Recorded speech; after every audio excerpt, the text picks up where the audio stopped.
How's it going, everyone? My name is Will Holdren. I am the host of the Will Power Podcast. Today, we have another amazing entrepreneur that is also Christ centered, and his name is Blake Erickson. And Blake is about to be an author of his very first book called Victimless: The Higher Path to Freedom. And that's going to be released hopefully by the end of this year, which is an amazing accomplishment. So, congratulations on that. On top of that, he's a real estate investor, he's a sales leader. And like I mentioned, he is a Christ follower doing a lot of big things with Christian entrepreneurs. With that being said, Blake, first and foremost, thank you so much for joining me today. Dude, this is a blast, man. It was fun just to get to know you for a sec because I just feel like I'm only a couple years older than you, but it's just fun to meet people that are ambitious, taking action, and loving Christ at the same time, bro. I love it. How old are you, by the way? 26, recently 26. 26. I tell you what, it's super rare, I think, to find entrepreneurs, especially at that age, but also Christ-centered entrepreneurs. So I think it's super cool you're diving on that path. I appreciate that. I was talking to my wife about this today, actually. Once people become successful, unfortunately, it's more oftentimes than not that they just begin to leave God, leave Christ in in their past. And it's such a bummer, bro, because what got them there was God, and what's going to get them to where they're going next is God as well. So it's a bummer to see, and it's rare, unfortunately. And I want to make that a piece of my brand that the more successful I get, the more I lean into that. Yeah, that's awesome. Do you think you've reached that point of success where a lot of people kind of drop off God in that? In this? Yeah, so I'm in an industry where we do door-to-door sales, and look around, we have a lot of different competitors in the area who all start out really, really religious and dedicated and focused on God and Christ. And Yeah. unfortunately, as I see their net worth and their income grow, I see their commitment to God and Christ decrease. So as their net worth increases, their commitment decreases to God, unfortunately. And like I said, it's more common to do that than to stick with it, unfortunately. Yeah, and that's a good point. And like you're just talking about, I think a lot of people, they go to God when they need him, right? But once they have some stuff going for them, but not really in that state of desperation, then it's like, I don't really need that anymore. I'm good to go. Oh, he got you there, man. Give him Yeah. credit. Yeah. So it's kind of important, very, very important to stay kind of in that mindset with God. Um, Agreed. but yeah, man, I want to jump to your story. So obviously you're 26, you're absolutely crushing it yourself. So taking back, how did you first get started in entrepreneurship? What was that journey? So, yeah, great question. So when I was in high school, I thought I wanted to do physical therapy, which is crazy to me. And then from the ages of 18 to 20, I went and served a mission and lived in Peru for 2 years, taught the gospel of Jesus Christ. And that was life changing for me for many reasons. One reason, as far as the entrepreneurship goes, is they have these things called mission presidents out there, and they kind of like guide all the younger missionaries. And my mission president was a mentor to me, and I got close with him, and he was an entrepreneur. And for the very first time in my life, he retired at 35 by just selling multiple different companies and just having his hand in a couple different baskets. And for the first time in my life, I was like, wow, okay, like people can retire by 35. Like people can make 50, 100, $150 million in in their 30s or in their 20s. And so his mentorship was so crucial for me. But even more than that, the evidence and his story of like, hey, this is what I did Mhm. created this thought of me. It's like, well, if he can do it, why can't I? And that was the first evidence I had seen of someone being so rapidly successful. So leaving my mission, 20 years old, coming back to the United States to kind of start my life, I just was like, well, if I want to do a lot of good and if I can make a ton of money, I can do even more good with it. And I think the best way to make a ton of money is to be an entrepreneur. And my mission president did it, so I'm going to do the same. So that's kind of how it all sparked and got started. Interesting. Interesting. I love that. And to your point, I have the same mindset. It's like if you can make a lot of money, that means you can help a lot more people. For sure. Naturally, the bottom line. There's a weird stigma around like money, entrepreneurship. Is it really good for your relationship with God? Does God want you to be wealthy? You know what I mean? I think a lot of people have that pull and tear, like in that mind's like, man, I don't really know. Like, is it greedy if I go out and buy a Lamborghini, right, for 200,000? That Yeah, played at all. You know what I mean? So for sure. but I think a lot of people I talk to, they're also older entrepreneurs, right? So they really have a different mindset on stuff. But you, obviously, you're younger. You really have a different vantage point on all this stuff. Same thing with me. But from your perspective, how do you see that? Is it a bad goal to be wealthy? Is it a bad goal to want and go get that Lamborghini? Can you do both and still have a good relationship with God and be a good God-fearing entrepreneur? So touch on that for a little bit if you want Yeah, to. I'd love to. So money's a magnifier. Money will only make you more of what you already are. So if you are a greedy person, the more money you get, the more greedy you will get. If you are a giving person, the more money you get, the more you will give. And so the world today needs more wealthy people that are good. We have a lot of wealthy people that are not good, and we need as many wealthy people that are good as possible. And I want to be one of those because I believe the more money I have, the more just good I'm going to do. The more I'll serve, the more I'll be able to give, the more of my time, talents, and resources I'll be able to give. And so, absolutely, if your heart's in the right place and you're intentional about what you want to create, what legacy you want to leave, what kind of impact you want to have, and what you want to do with your money, I think it's absolutely crucial to make that a major focus in your life because where your focus goes, energy flows, and like what you focus on expands. And so if you're not focused on getting wealthy, you're not going to get wealthy. So I think 100% if your heart is in the right place, you should focus on getting wealthy. And you should have a game plan once you're wealthy, what good you're going to go do with it. And I think when you have that game plan, God wants to bless you even more because, dude, once again, God wants more good people with a lot of money in the world today as well. Yeah, I think God can definitely put that desire inside someone too, right? To be wealthy. Yeah, Like I think He put your mentor in your life to show you that, hey, listen, in today's day and age, you don't have to wait to be 65 plus years yeah, old. yeah. You can really go out there and make your own business. And it's really never been easier to be successful in today's era. I mean, it's still not easy, but it's never been easier. You know what I Great, mean? great. So now's the time to really go out there and do that. But I think I talk to a lot of young entrepreneurs and people that are trying to break into these industries and really get their own brain off the ground, really get their own business off the ground. And they're trying to have God, they're trying to, grow it with Him as well. And a lot of them just struggle to have that patience of realizing that it might be until you're 35 when you're Yeah, 60 and you're yeah. like you're in 20s and you just want to see everything like now and instant, just like how everything is in society. So have you experienced that in your own career path, and how do you stay patient? And what would you say to people that are, kind of going through that same mindset? I think the bigger that you want to play and the bigger the result that you're going for, the bigger the opposition will be. It's inevitable. I think it's actually part of God's formula. Like He wants, before you go do anything big, He wants to know if you actually have what it takes and actually want it. It reminds me of a law that's in the Bible. Have you heard of the law of the harvest? The reap and sow You kind of thing. got it. Yeah. So when I say the word law, we're talking like unchangeable.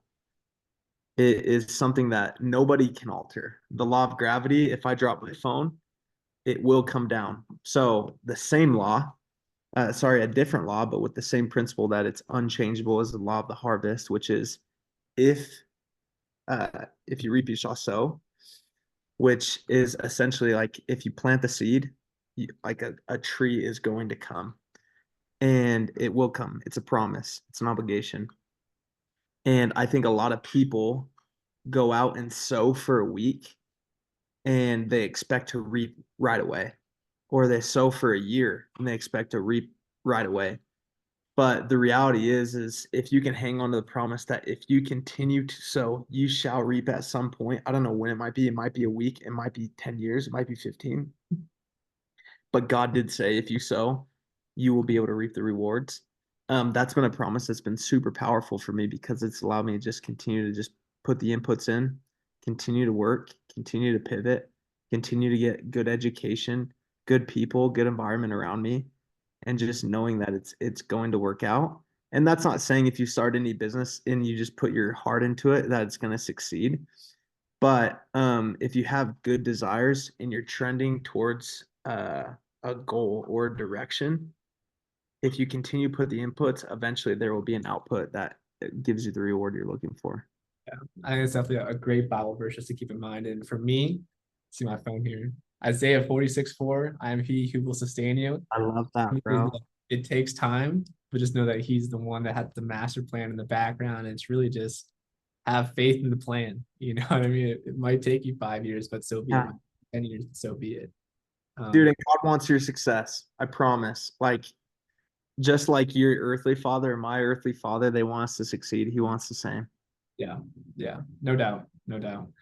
And so off that topic too, I think a lot of people, they spend a lot of time really deciding like, man, what does God really want me to go into? Like, what is the actual vision he wants me to go out there and follow? And so for you, I know you've done a couple of things, real estate investing. You're also big into sales, door-to-door sales. So what made you choose to go down those paths, those industries? Was it God talking to you? Or just like, you know what? I know I want to do entrepreneurship. I know I want to make money. How do I make money? How do I make the most money? And it's in these areas, right? So Yeah. what was that like for you? Great question, man. So, two things. Number one was getting super clear on what I wanted. Hey, what do I want out of life? Like, do I want to be someone that has a lot of time where I can coach my kids or drop them off at school? Do I want to be able to give at a really high level? Um, do I want to have options? Do I want to have a big house? Whatever it is. And so I got super clear on where I wanted to end up. And then I reverse engineered it. Most people start at the beginning. I actually start at the end. And so I start where I'm trying to end up, and then I reverse engineer what I would have to do in order to get there. So, for example, a goal that my wife and I have is to retire by 29. I set that when I was 20 years old.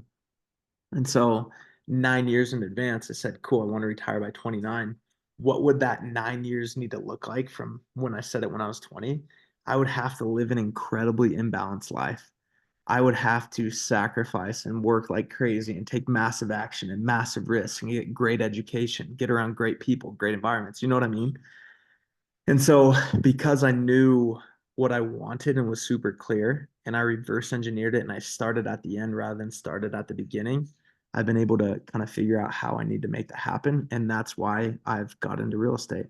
And that's why I've got into sales, because those are the steps needed to take that align with that end goal. Does that make sense? Yeah, no, it makes sense. Yeah. And additionally to that, what most people, if you're listening, what most people should do is they should do a personal assessment of what their gifts are. Every single person on this planet was born with gifts from God. And some people have a gift of healing. Like they can just diagnose and they'll be amazing doctors and they'll just know what's wrong with you and how to help you. Some people were born with the gift of listening or being great at organization, whatever. I believe a gift I have is a gift of communication and a gift of just understanding people and connecting with people. And so I did an assessment where I said, cool, what are my like top three gifts? Yeah. And then what are the industries or jobs that I can leverage those gifts the best? And that's what I've done. And so a mixture of those two is what's put me on the path I'm on today. Yeah, I love that. And it's kind of eerie like how similar we are to like the kind of I think I got the same We gifts. gotta come. I gotta come out to Georgia and hang out. Yeah, yeah, I love that. And to your point, man, those are really great gifts to have that you can take with you in any industry and really make it blossom to a high level. So Thank that you. see. I'm kind of curious, do you think you're on track to retire at 29? Yeah, we're on track, brother. That's fantastic. How many properties do you guys currently have? Um, so we currently have 12 and we are in the process of, well, we have a deal under contract for 12 more units. So I'm hoping to double my real estate portfolio. That's amazing. That is so cool. And then what do you do for door-to-door sales? What are you primarily selling? So we sell pest control. For those that know door to door and that or that don't, it's a really unique and interesting industry. It's 100% commission based, where we get just a bunch of college students and we go out in the summers and we sell a service or a product. And literally, if you don't sell, you don't make money. But what's cool about it, excuse me, what's cool about it is you get these college kids that are making 30 grand in a 4 month summer or 50 or 70, or I have guys that are making over 200,000 dollars in the summer. And so it's one of those just cool opportunities, man. If you can be a grinder and resilient and have grit and just go work, um, which most people don't want to do in this day and age, you could really go like write your own check for yourself, which is fun. So why pest control of all things you can sell door to door? Yeah, great question. So there's a couple different products. The reason why I've chosen Pest is it's the most scalable. And the reason I say that is because it's the easiest product to sell at a higher volume. And when you're in sales, you want to sell products consistently. For example, solar, like a really good solar week is selling like one or two deals. A Right. really good pest control day is like seven or eight deals. So, for that reason, people stick it out better and the retention is higher and there's less people that quit, and which then makes them want to come back the next year and bring friends and come back the next year. And so we've been able to scale. We have 250 people that work for us now, which has been fun. Wow. So is this like your own company where you have these people working underneath you going door to door, or are you part of a company? It's funny. So we're all 1099, we're all self-employed. And then I have my organization of 250 guys. Like And network marketing? Is it like in that? yeah, we're essentially very similar model. And we are contracted to go sell with this company that we work for called Hawks. Okay. Nice. Nice. So we don't like, yeah, we don't get we get paid from Hawks, but we're not like W-2 or Right. employees with them. 10 and 9. That's awesome. That's awesome. So what goals do you need to hit to retire by 29? What's that look like? Yeah, back to reverse engineering. And so my goal is my goal is to have $85,000 of passive income coming in a month, which would put me at $1 million a year. And my goal is to be able to have as much freedom as possible to speak, teach, inspire, serve, whatever that looks like, hang out with my family, serve a mission. Um, and that's why I try to make as much money in pest control and then dump it all into real estate because I think real estate's one of the best passive plays to scale that. So I would back to reverse engineering. If I need to get $85,000 a month, I need to own about 175 doors in the Gosh, next. that's amazing. So what do you currently target? Are you trying to do multifamily? Are you going after big apartment complexes, or what's the strategy there? Yeah, I think the next step's apartment complexes. Multifamily makes it a lot easier. I have fourplex, multiple duplexes, stuff like that.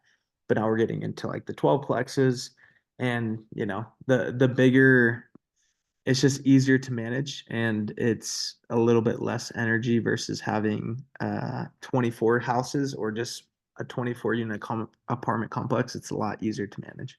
Yeah, that's amazing, man. So are you staying all in Utah for all that stuff?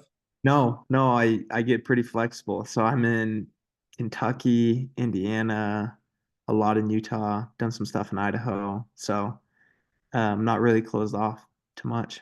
Yeah, so you're just all over the country. But Yeah. like, Which well, may which may not be the right strategy, but I'm just if the hey, math works, it works. it sounds like it's working for you. Thanks. So It's it's honestly very inspiring to see like you, man. Like you're absolutely crushing. You're 26 years old. You already got 14 properties. You're about to double that. I mean, you're crushing it with the pest control, door-to-door sales. I mean, you can really see how God is, moving you in your life. And like I said, I think it's important to make sure the right people are wealthy, and stuff like you're that. kind. Dude, that's a great quote. The right people need to be wealthy. Yeah. So I think that's you heading that direction. Thank you.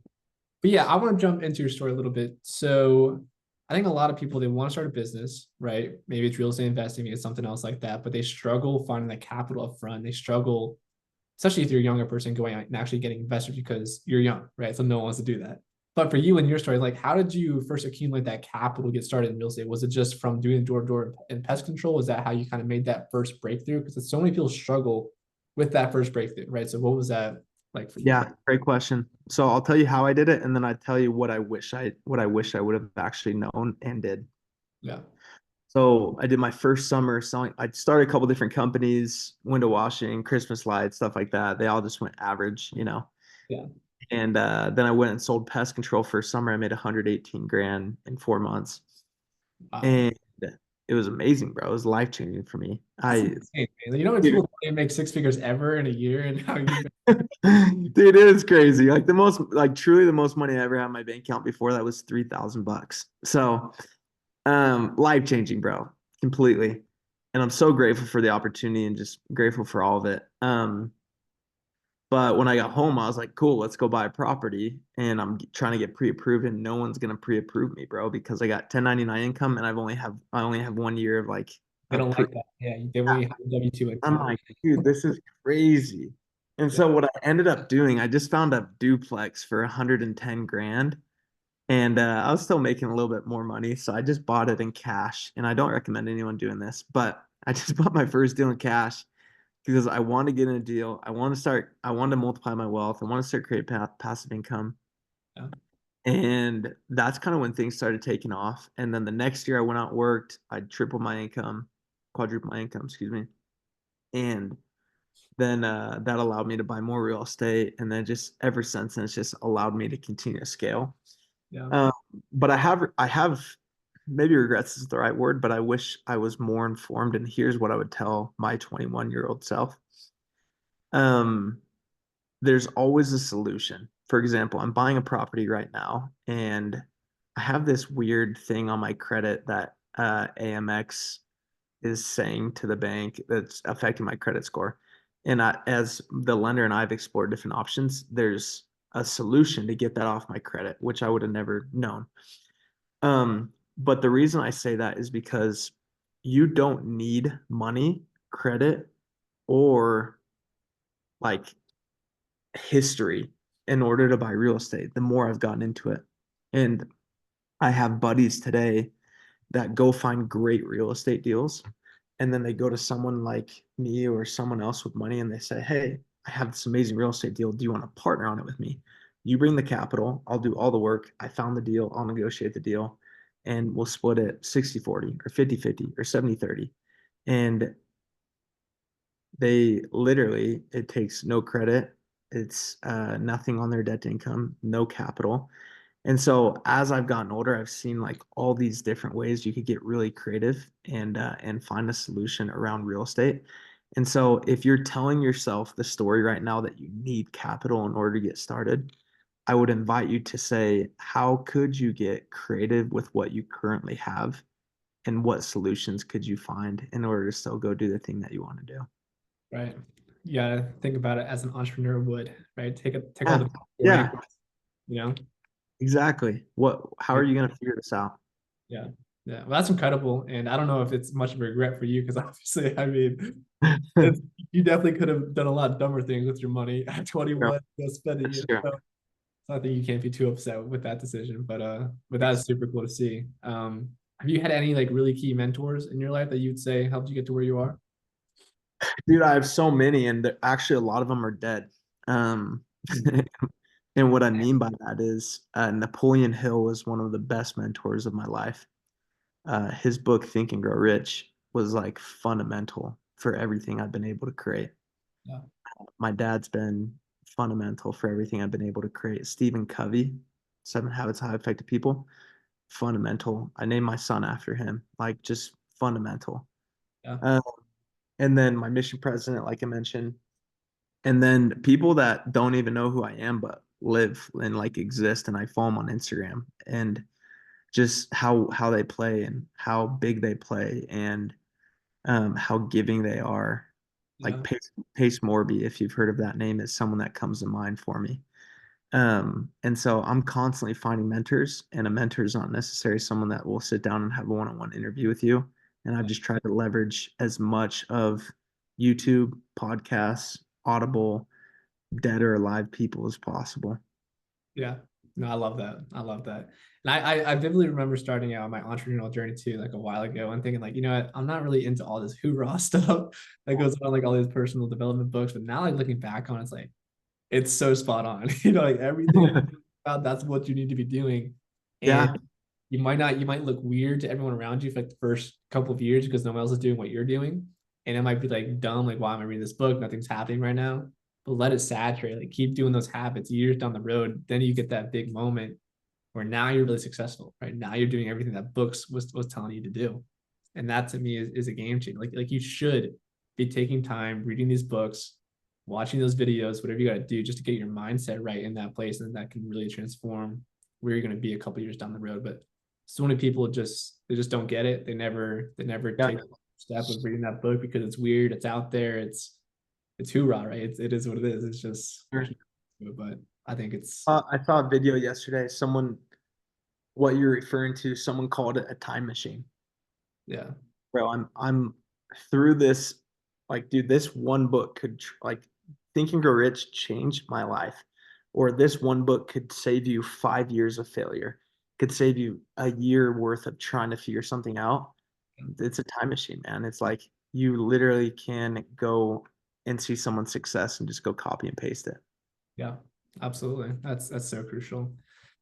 Before we run out of time here today, I know this time has flown by today, but before we hop off, first of all, is there anything else you would like to say? What's your number one book recommendation? I know you just said Napoleon Hill, Think and Go Rich. But other than that one, what's your book recommendation for people listening?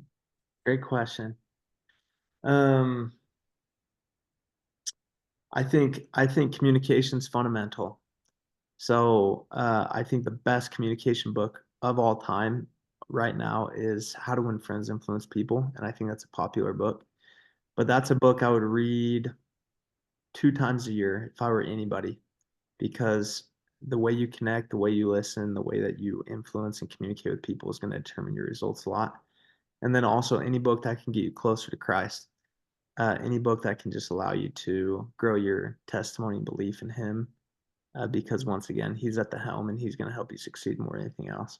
Yeah, they say the Bible's the first personal development book out there, right? So That's good. still the I best, like. still the bestseller. All right. Well, I appreciate your time. And before we hop off, if people want to reach out to you, people want to find you, how can they go about doing that? Yeah, I would love to connect with anybody. Best place to find me and just stay updated. We have some fun stuff coming out soon. Is Instagram at the Blake Erickson. I would love to connect, and you guys can message me anytime. Awesome. All right, guys, there you have it. Blake Erickson, thank you so much for joining me today. So appreciate you, bro.